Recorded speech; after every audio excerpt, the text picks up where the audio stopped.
Mmm, vanilla ice cream. Fade out the music.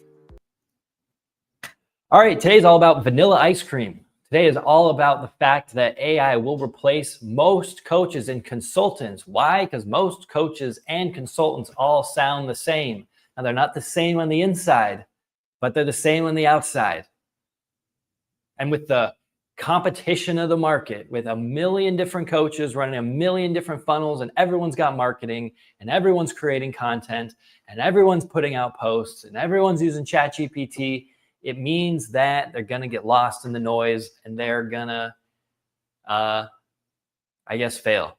Fail as a business. It's harder than ever to run a coaching business because it's harder than ever to break through the noise. It's harder than ever to reach people. It's harder than ever to get any real quality message into the market unless you know what you're doing. And it's just going to get harder. So let me shed some light here, some ways that you can be differentiated, ways that you can show how you're different and better than the competition, ways you can articulate yourself so that you can say what you mean and mean what you say. That's pretty clear, wasn't it? First, let's start with the story. Let's start with the facts here. Amazon announced that 41,000 corporate jobs will have been cut since 2022. CEO Andy Jassy says AI can now do work that previously required humans. Very true, is it not? Meanwhile, 41% of employers worldwide plan to reduce workforce due to AI automation. Wow, 41% of employers worldwide plan to reduce workforce due to AI automation. Now, here's one thing. Here's one thing about AI automation and coaching and consultants. So AI can replace advice. AI can replace content. AI can replace all of the little bits of information, all of the frameworks that you have, all of the ideas, all of the problems, all of the solutions. AI can replace all of that stuff, but it can't replace your story. It can't replace your transformational story, which is a great thing because if you haven't been there, if you haven't done that as a coach, if you don't have a story, then you're not, then you're going to sound like everyone else because then you default to chat. Here's my audience. What are their problems? Okay, hey chat, what are some ideas for ways they can solve these problems? And then you have post after post after post. You can talk and you can talk and you can talk. But if you have a story about how you've transformed or how you've helped others transform, that's always a unique story, isn't it? That's always something that's unique. That's always something that's different and that can't be replicatable. So yeah, at the end of the day, transformational stories still win. I'll tell you a story right now. I'll tell you an unreplicable story right now that'll give some kind of nice wrapped up lesson here for you. So this is a story about how you can do a lot with a little, how you can do a lot of stuff under constraint because, and this is kind of really coming into this idea that I've been studying a lot about the difference between capitalism and socialism.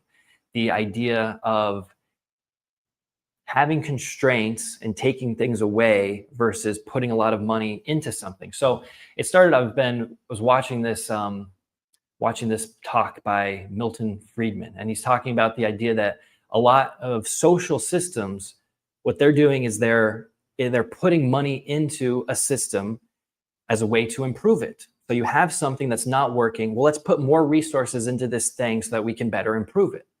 Now, the flip side of that is, say, cutting funding to these things and saying, hey, this thing isn't working.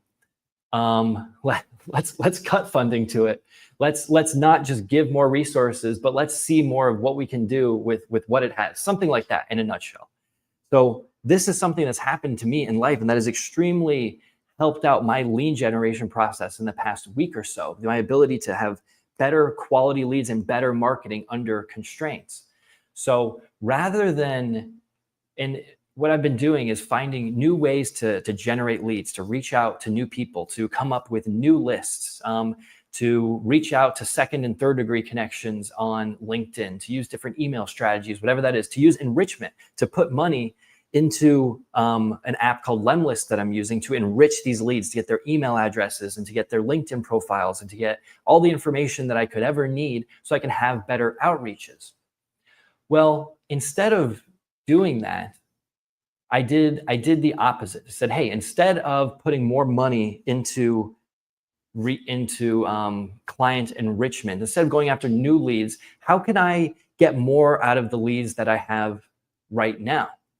So what I did instead is I thought, okay, well, I have my first degree connections. How can I reach out to my first degree connections again? Because they're people that are already in my audience.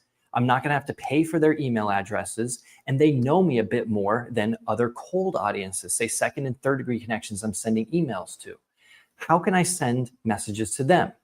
So then I came up with a new outreach, a new way to connect with these people. I thought, hey, let's take my same personalized outreach approach that I was doing for cold people, and let's send another message to my first degree connections, but let's just tweak it a little bit.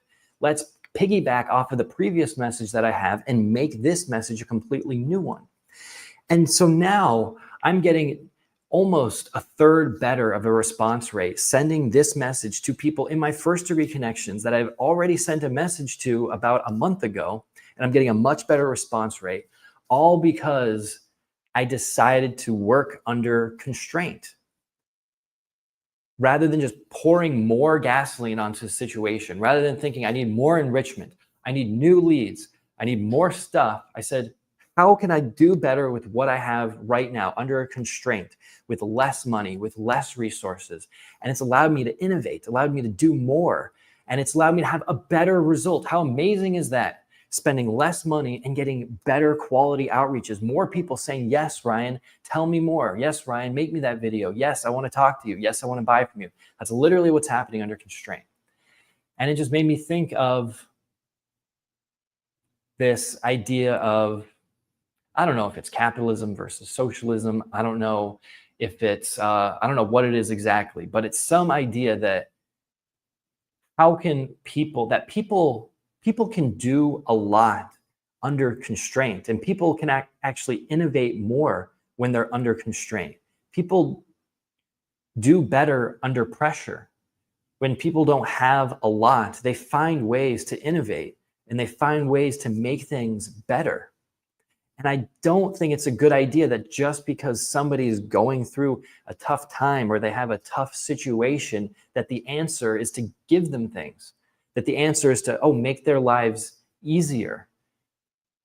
Because when people struggle, when they have to use what they've got, and they're encouraged to do that, not stepped on, not squashed on, not given opportunity, but given people the opportunity and the encouragement to push through their limitations, to do better with what they have, that's how innovation happens. And that's how people get stronger. That's how people perform better. That's how they do better in their lives. Freedom under constraint. Freedom doesn't come from having everything. It doesn't come from having everything that you've always wanted and doing whatever you want.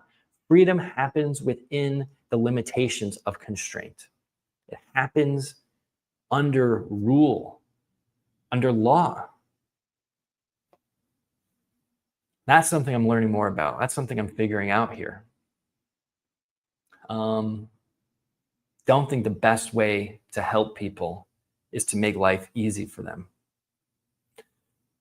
but it's to encourage them to do with what they have. That'll make their lives better.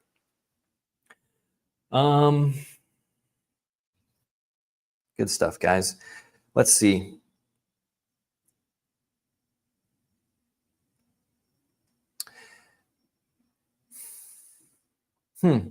One thing, I think when people are thinking about having better marketing, a mistake they're making is investing into systems rather than investing into their messaging.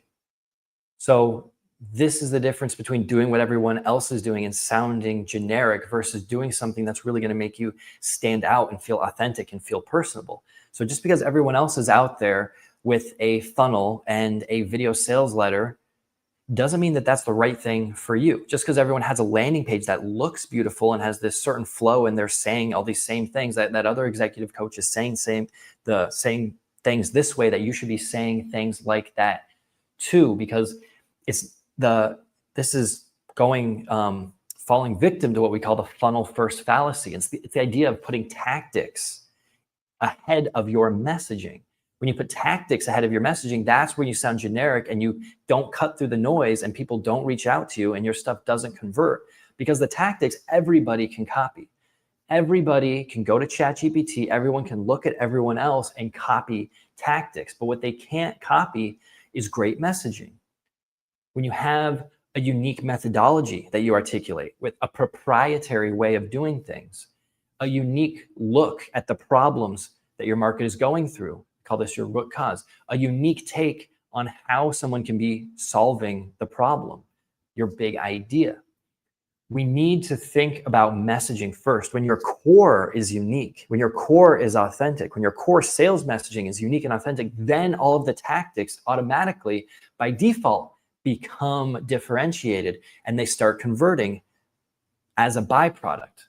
So you can't think of tactics and ChatGPT and the funnel first and then try to differentiate yourself. It's not going to work. You have to think about your differentiation first, who you are, how you're different, what your methodology is, how to show the way that you're doing things in a visceral, visual, outcome, benefit dripping, rich way. And then all of your funnel, the tactics, then things will start building on top of each other. The pieces of your funnel will start talking. The ads are talking to the landing page, is talking to your webinar, is talking to your post-webinar email sequence, is talking to your content on the back end. So you got to start with the messaging first, and then your things will start converting.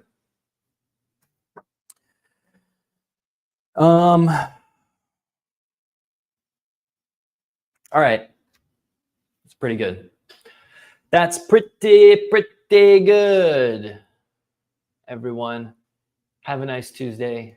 See you later.